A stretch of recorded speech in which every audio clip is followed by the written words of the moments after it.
thank you for those applause. It's great to be here in Austin. I was here a couple of years ago for a National League of Cities conference, and absolutely fell in love with Austin, Texas. We had a great time for a few days. So it was great to come back and bring my husband. Hopefully we'll get back sometime when we can spend a few days and I can show him around and give him a tour of the places that I saw a couple of years ago. But it's a great city, and you have much to be proud of. A lot has happened here. Thank you all for coming and being here tonight. The story we're telling you is not one that's easy to tell or one that's easy to hear, but I promise you that everything we're telling you is firsthand and true. You're all here for a purpose, and how many people have never been to maybe this dinner or any kind of pro-life dinner before it? Any show of hands? That's a lot. Thank you. Thank you for being here. You're all here for a very, very important reason. And we're going to try to illustrate that important reason in several ways. I want you to imagine, if you can, that you're an obstetrician gynecologist like me. And I want you to imagine, if you can, that you're a pro-choice obstetrician gynecologist like I used to be. Your patient is 17 years old. She is 20 weeks pregnant. Her uterus is all the way up to her umbilicus. If you could see her baby, and that would be easy on an ultrasound, her baby would be the length of your hand from the tip of your middle finger to your wrist. That's head to rump, not counting the legs. She's been feeling the baby kick for the last 2 weeks. But she's asleep on an operating room table, and you're there to help her with her problem. You walk into that operating room scrubbed and gowned, and to the right is a small table with your instruments. Now, I know this is a big room, but this is a 14 French suction catheter. It's clear plastic, it's about 9 inches long, and there's a hole through the center. Picture yourself, if you can, introducing this through the cervix into the uterus and instructing your circulating nurse to turn on the suction machine. And what you'll see is pale yellow fluid running through the tubing into the machine. That was the amniotic fluid that was there to protect the baby. Now, if she were only 12 weeks pregnant or smaller, 12 weeks is the width of your hand, or smaller, you could pretty much do the entire abortion with this one instrument. But babies this big don't fit through catheters this size. So you set that aside and you reach for your Sofer clamp. So you don't have to imagine when I brought one along. This one belongs to me. It's never been used in an abortion, but it's the identical instrument I used for years. It's about 13 or 14 inches long. It's made of stainless steel. The business end is about 2.5 inches wide or long and about 1/2 inch wide. There are rows of sharp teeth on this instrument, and when it gets a hold of something, it does not let go. A second trimester D&E or late-term abortion is a blind procedure. You can't see what you're doing. It's all done by feel. So picture yourself, if you could, taking this instrument, reaching into the uterus, and blindly grab a hold of anything you can. When you've got a hold of something, start pulling hard, and out pops a leg about that big, which you put down on the table next to you. And reach in with this instrument a second time. Reach and pull hard. Out comes an arm about the same length, which you put down on the table next to you. And reach in with the same instrument again and again, and tear out the spine, the intestines, the heart and lungs. The head on a baby that age is about the size of a large plum. And again, you can't see it, but you have a pretty good idea you got a hold of it if you've got a hold of something and your fingers are spread as far as they will go. You know you did it right if you crush down on the clamp and white material runs out of the cervix. That was the baby's brains. Now you can pull out skull pieces. If you have a bad day like I had a lot of days, sometimes a little face comes back and stares back at you. Congratulations. You just successfully performed a second trimester D&E abortion. You just affirmed her right to choose. You just made $800 cash in 15 minutes. Now, I graduated from medical college in 1976 in Albany, New York, and if you asked me at the time how I felt about the abortion issue, I wouldn't have hesitated for a second to tell you that I was pro-choice. This was a decision between her doctor, that woman, and no one, including the baby's father, had anything to say about it otherwise. You know, a lot of people identify themselves as pro-life or pro-choice. But in reality, it doesn't really affect their lives. But when you're an obstetrician gynecologist and you say, I'm pro-choice, now it becomes very personal. Because you have to decide whether you're going to pick up those instruments and do those abortion procedures. So right along with learning how to do a hysterectomy and deliveries and all the things that obstetrician gynecologists do, I learned to do abortions. There was a clinic in our hospital at the time, met twice a week. Mostly younger patients came to that clinic. And if patients were 12 to 13 weeks from their last period or less, we would book them for suction D&C abortions, which, believe it or not, we did in the delivery room.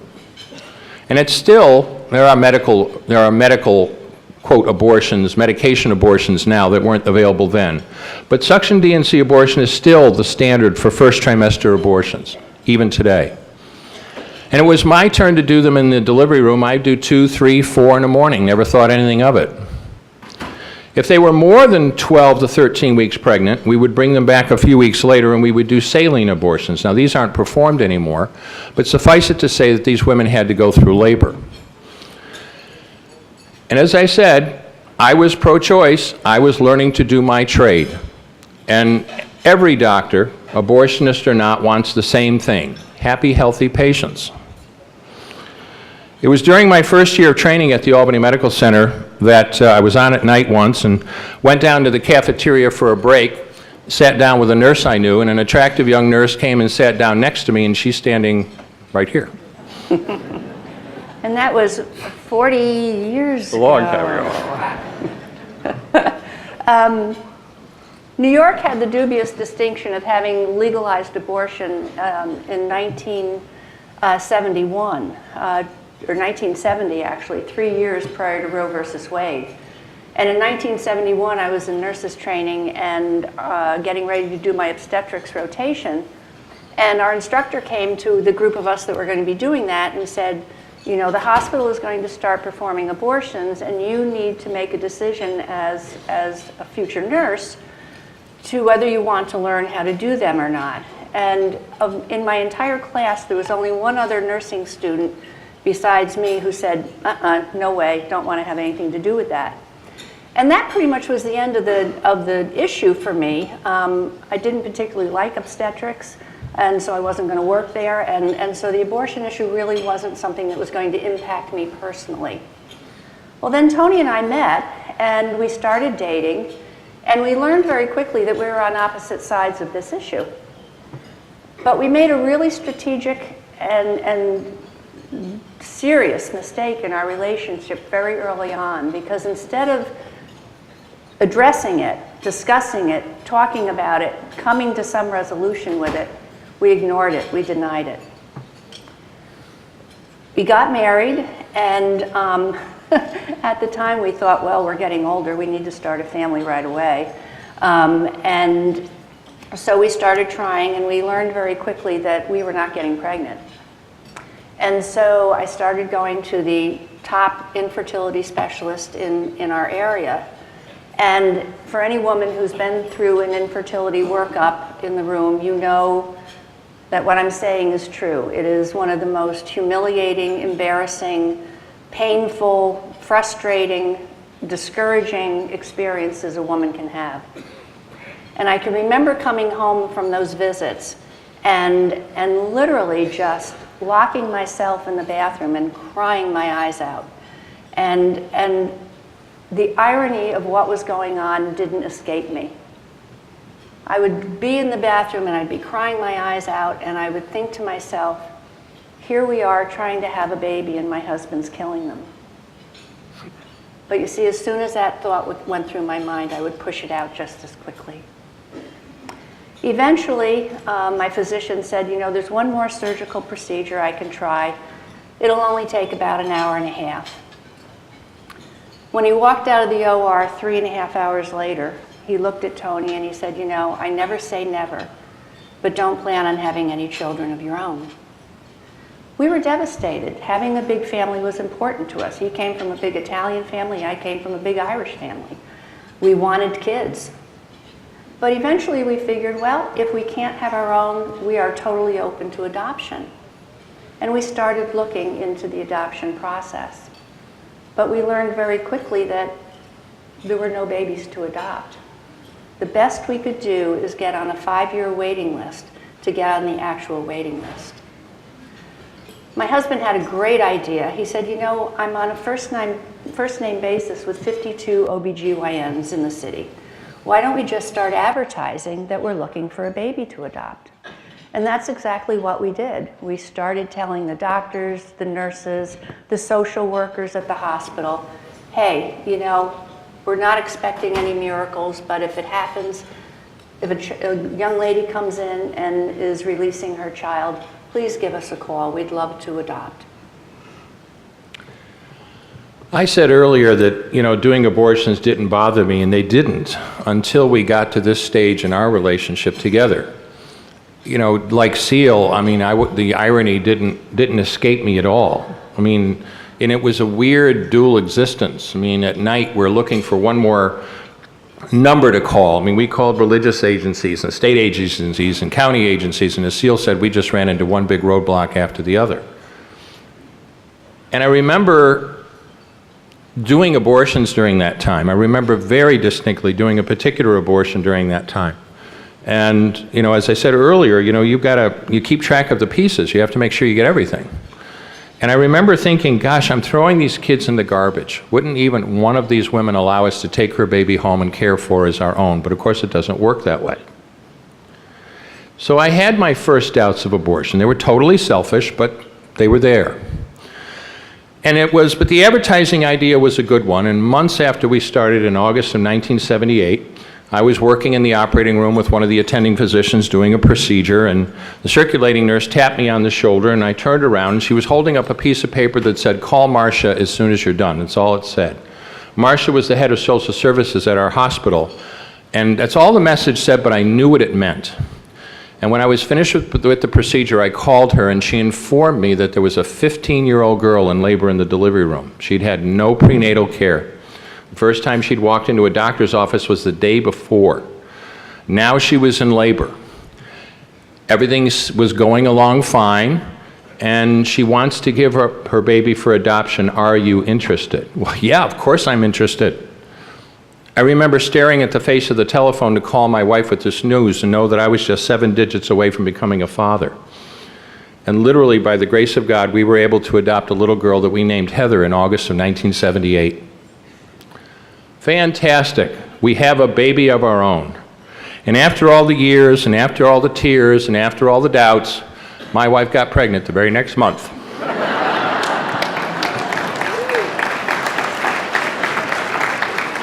And I knew I could do it. Yeah.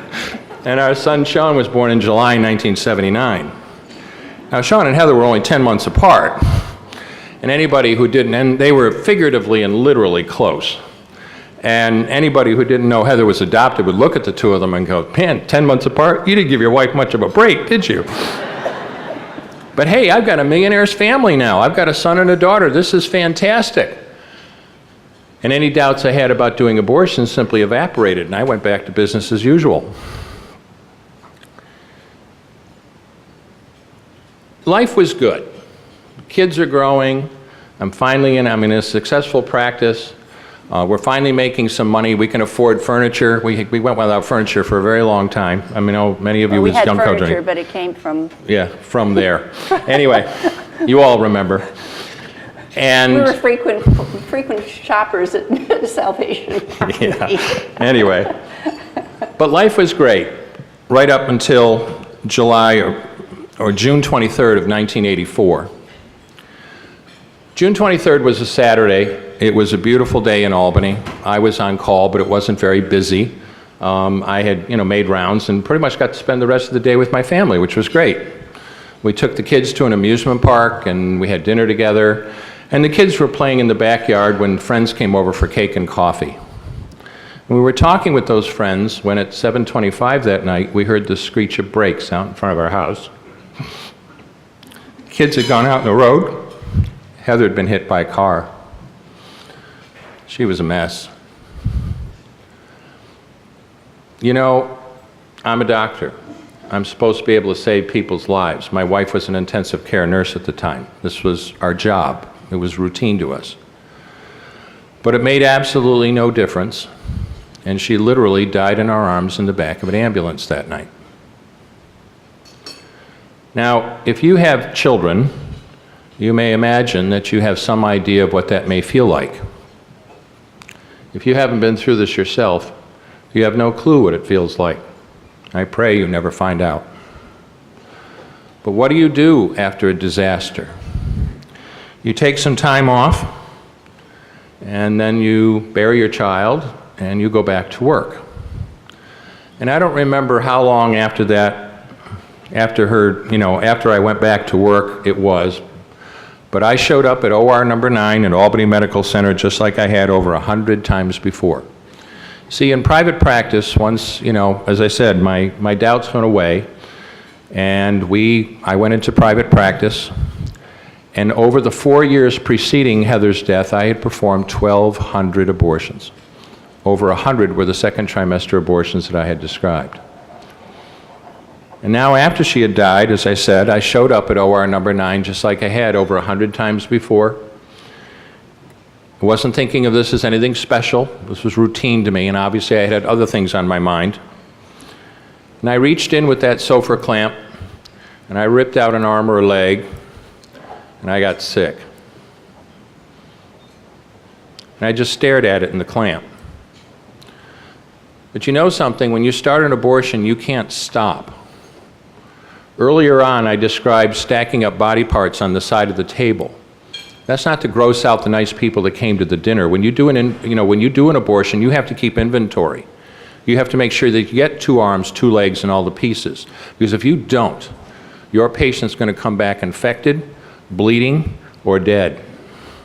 So I soldiered on and I finished that abortion. And I know people must think it's strange. I promised you that everything we're telling you is firsthand and true. But the first time in my life, in my whole career, after the residency training and over 4 years in private practice, for the first time I really looked at that pile of parts, body parts, sitting on the side of the table. And I didn't see her wonderful right to choose, and I didn't see what a great doctor I was taking care of her problem, and I didn't even see the $800 cash I just made in 15 minutes. All I could see was somebody's son or daughter. And this suddenly started looking really different to me.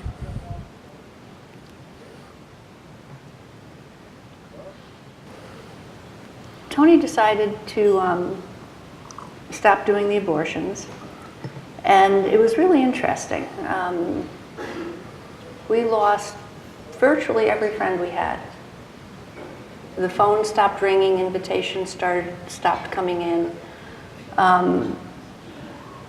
But it was, God was so faithful. He truly was so faithful, because he immediately started surrounding us with pro-life people just showing up in our lives. We had belonged to a church, and someone had come in one Sunday morning before service and handed out invitations to a pro-life potluck dinner. And I had gone home and told Tony, look what I got, an invitation to a pro-life dinner. Let's go. Well, we couldn't go because we had another event that night, but coincidentally, where we had to go, the pro-life potluck dinner was on its way. So we decided to stop, just for the heck of it. And we walked in, and I'm going to let Tony tell the rest of it because he tells it better. But I had, my reaction when she said this, because people often ask, what's it like, for instance, my office was picketed by pro-life people, when I was doing abortions, and people are always asking, well, what's it like, when you're in there and we're outside picketing? Well, I'll tell you what it's like. We get a siege mentality. It's us against you kooks outside. So when she told me that we were invited to this pro-life potluck dinner, I laughed. I said, why do I want to go to some pro-life potluck dinner with a bunch of kooks? Now, you see how funny God is, what a great sense of humor is? Now we go to dinner with pro-life kooks all the time. we are pro-life. Yeah, we are pro-life kooks. But anyway, as Seal said, this dinner was on the way to where we had to go. And I don't know, what possessed me other than, like curiosity. And I said, you know what the heck? Let's just stop in the pro-life potluck dinner. We'll stay there for 10 minutes and we'll get the heck out of there. And honest to God, it looked like these overrated scenes you see in bad movies, when some kids walk into a club or somewhere where they obviously don't fit in and the place goes quiet. The ex-abortionist and his wife walked into this pro-life potluck dinner and the place went absolutely dead quiet. I had no idea these people knew who I was, but they did. And they didn't know, a lot of them didn't know that I'd stopped doing abortions. I didn't make an announcement or take out an ad, I just stopped doing them. We ended up spending an hour and a half at the pro-life potluck dinner, and surprise, guess what? They weren't kooks. They understood the medicine, they understood the law. They were giving of themselves sacrificially and voluntarily to stop what they saw as the worst human rights abuse of our time. And we were very impressed, and that's when we joined Citizens Concerned for Human Life, a pro-life group in Albany, New York. It was sometime after that I started speaking on a limited basis, and it kind of culminated in November of 1987 when Joe and Ann Scheidler, if you folks know who she is, who they are, they run the Pro-Life Action League in Chicago, had a conference called Meet the Abortion Providers. And they got together, doctors, nurses, people had been in the abortion industry and had gotten out, and they wanted them to tell stories about why they had gotten uninvolved. Now, I'd been doing some limited speaking up to that point, but had never told anyone the reason why I stopped doing abortions, and it was at that conference, literally on the plane, not knowing what I was going to say, and I decided, okay, I'm going to tell them why I quit doing abortions, and told about what happened to Heather. I said earlier that, this was a difficult time for us after Heather died. And up to that point, Tony and I had seriously never talked about what he was doing. We just never talked about it. But after Heather's death, I always knew when he had an abortion scheduled the next day, because he would be so angry. And he would do this blame game. It was the girl's fault for getting pregnant. It was the hospital's fault for allowing abortions to be done. It was the nurse's fault for scheduling them on his day to do them. It was always everybody's fault but his. And, he was screaming at me. He was yelling at our friends who were trying to console us. And it really got to the point where I thought that this marriage is over. This marriage is over. And literally one night I had the bags packed and he went into one of his rages, and I looked at him and I said, it's not the nurse's fault, it's not the girl's fault, it's not the hospital's fault, it's your fault. If this is bothering you so much, why don't you just stop? And that's how we started talking, literally how we started talking about what he was doing and why it was not only destroying life, but it was destroying our marriage. We didn't even realize it at the time, but it was destroying our marriage. And so I said earlier, we stopped at that pro-life dinner, and pro-life people came up to us and just literally surrounded us with love and prayed for us, counseled us, taught us what it meant to be truly pro-life. And for me, and for us, it's just not about the unborn. It's about having a consistent pro-life philosophy from the moment of conception until the moment of natural death. I want you to understand a little, too, about what's going on with late-term abortion. Many of you may remember the name of Dr. Tiller. George Tiller was the king of late-term abortions. He used to work in Kansas until he was murdered in the back of his church by a supposedly pro-life individual who obviously does not know what the word means. A couple of his employees pulled up stakes after he died and moved to Albuquerque, New Mexico, my home, 3 hours from where we live. Albuquerque, New Mexico is now the late-term abortion capital of the world. And I want you to understand why this is so important to us. Would you run the video? This is video shot, Lila Rose and Pro-Life and the live action, shot these videos in their clinics. Interesting. Dr. Boyd, Southwestern Women's Options. How may I help you? Hi, I was hoping to schedule an abortion. All right. What was the day of your last period? It was like the middle of May, so like May 15th, probably. All right, so it looks like we can do this for you, but it is going to be a week-long procedure. So if you're able to come next week, and we start this on the 12th, I'm going to be looking at a fee of $8,000. Oh. Now, are you still in your chair? Oh, just barely. Just barely. But what you also need to keep in mind is that every week that goes by, the fee goes up by another $1,000. What we get is at your 27 weeks. Oh, really? Yep. So you're about a month, actually you're about a month off in how you thought. Oh, wow. You were. To insert the injection, it's going straight into the sac and to the pregnancy. Okay, it's bottom down. It'll insert through the baby's bottom. Okay. Okay, if so it's the head down, it'll be inserted through the head, through the cranium. If we can't catch it early enough, which it has happened. If you're feeling pressure, it's moving down or something coming out, the pregnancy coming out, then you'll want to unlock the door to the hotel room, get your cell phone, and just sit on the toilet. You don't have to look at anything. You don't have to clean anything up or nothing. Just be on the phone with us, and and you could stay on the phone with us until the doctor and nurse get there. Okay? Oh, good. So just go in the toilet if I'm having labor. Okay. Yeah. And what if it does come out when I'm on the toilet? Just, you don't gotta look down. You don't gotta do anything. The doctor and nurse will come take care of it. If you feel like it's too much to see any of it, then do not let yourself look at it. Okay. Okay?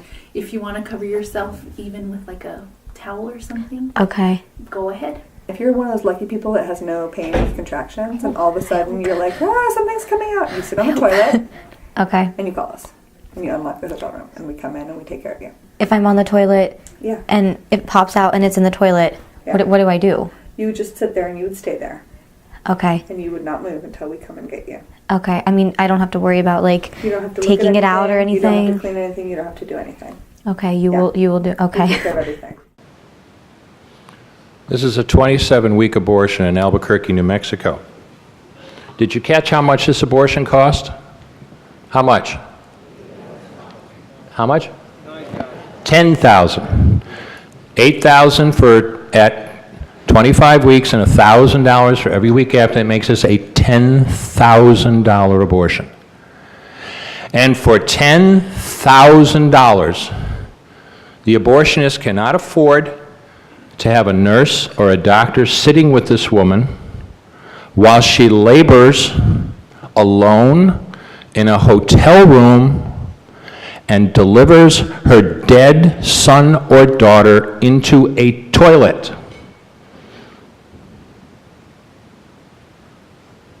We're gonna wrap up. I want to finish up with just telling a couple of stories that I think illustrate what's really going on in the country. When we were still in New York, there was a woman who was a volunteer with New York Right to Life. And she was kind of a jack of all trades. Whatever needed to be done, she did. She would stuff envelopes, she would make phone calls, she would lobby at the state legislature. But the one thing that she loved doing the most was she did two things. She would go into any school that she could get into and do a pro-life presentation. But the other thing that she started it actually amongst the rest of us who were volunteers with New York State Right to Life was she chose one of the abortionists in Albany.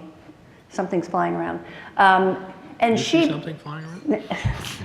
prayed for that abortionist every single day.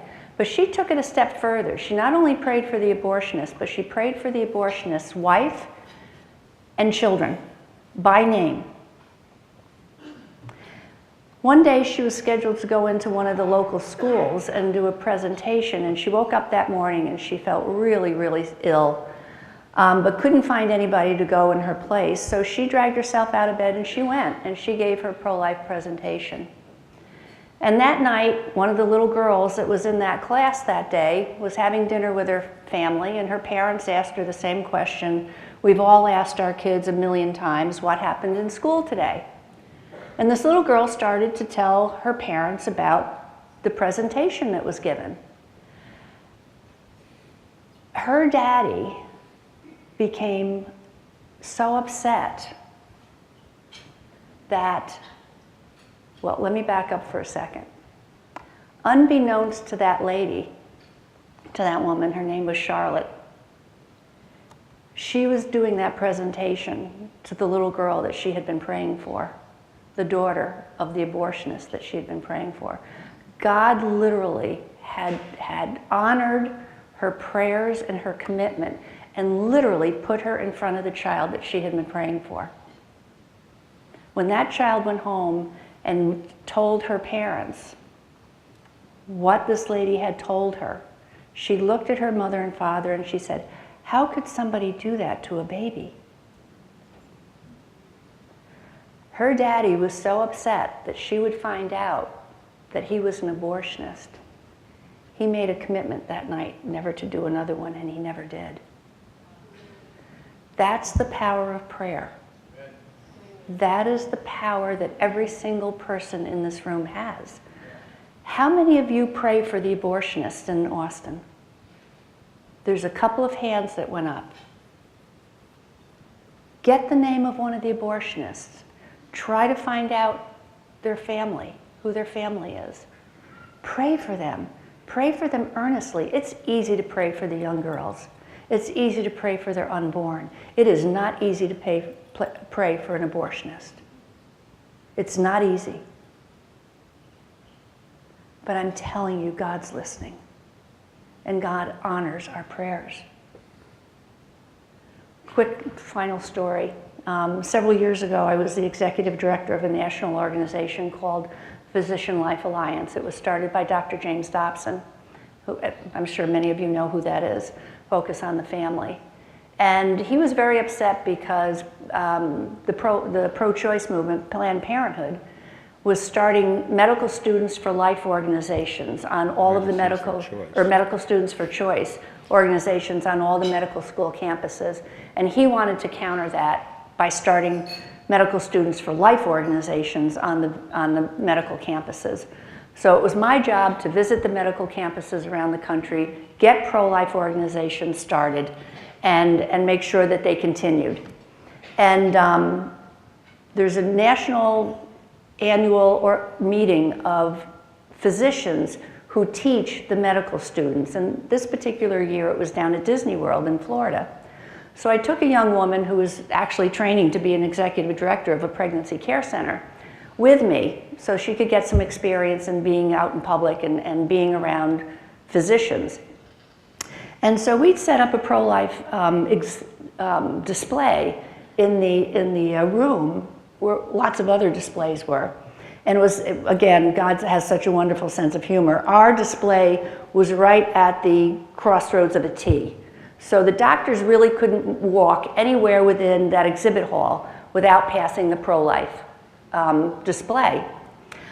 This went on for 3 days, and at the end of the 3 days, we were all starting to break down our exhibits to leave. And this female doctor literally came charging at me. And she was just yelling, you know, "You have no business being here. You're a terrorist." Literally, this was pre-9/11, and she was calling me a terrorist. And she was just yelling at me. And every time I would try to interject and say something to her, she just kept yelling over me. And it was one of those Holy Spirit moments, and I just suddenly knew what was happening. And so as she's screaming at me, I just very gently leaned over and rested my hand on her arm. And I looked her in the eye, and I said, "I'm so sorry you're in so much pain." She immediately stopped yelling at me. And as tears welled up in this physician's eyes, she turned on her heels and she started running, literally running away from me.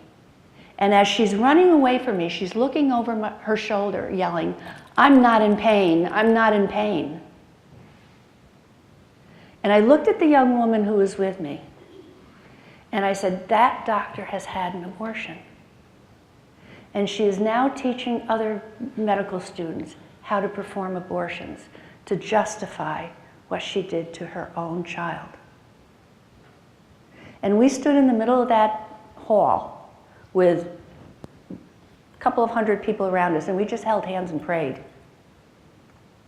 for that doctor.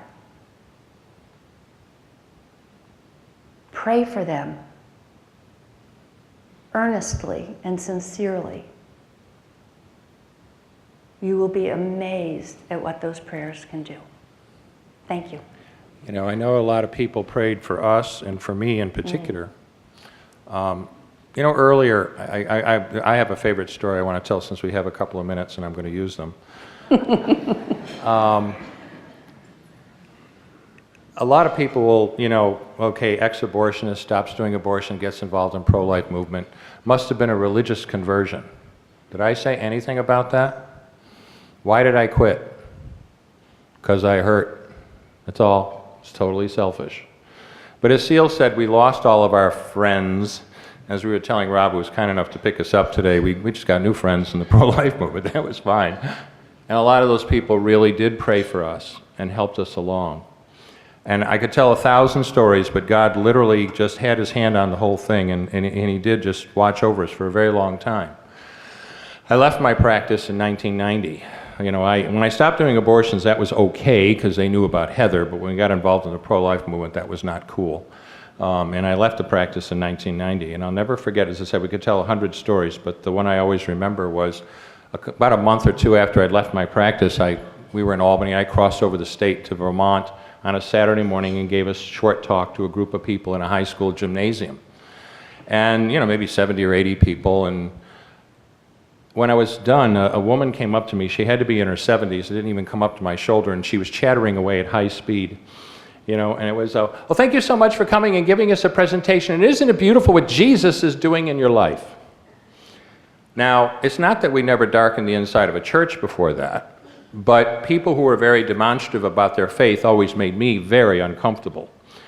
And I looked at this lady, and I felt a little like a fraud. I didn't want to make her think I was something that I wasn't. So after what I hoped was this brilliant speech, I looked at this woman I had just met, who was so nice to come up to me, and stammered like an idiot, you know, like, ma'am, I don't feel about Jesus the way you do. And I'll never forget, she looked at me, stopped chattering, looked at me, got a big smile on her face, said, "He knows you, sweetie, he's going to get you sooner or later," and she walked away.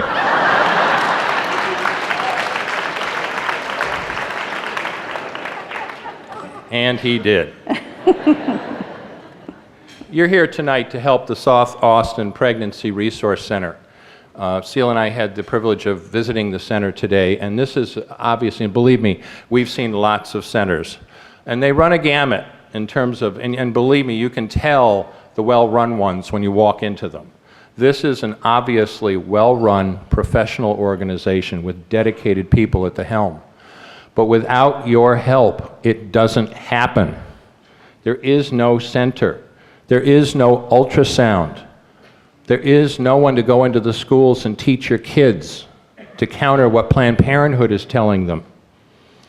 So when they come to you tonight, and there's a lot that's going on with the center that I can't talk about, but they're going to tell you all about it, please, please be generous. Stop this. Stop this every way you can. Stop it by helping the center. It's the strongest, most powerful pro-life thing you can do in your own community. And when November comes, understand who's a friend of the unborn and who is not. God bless you all, and thank you.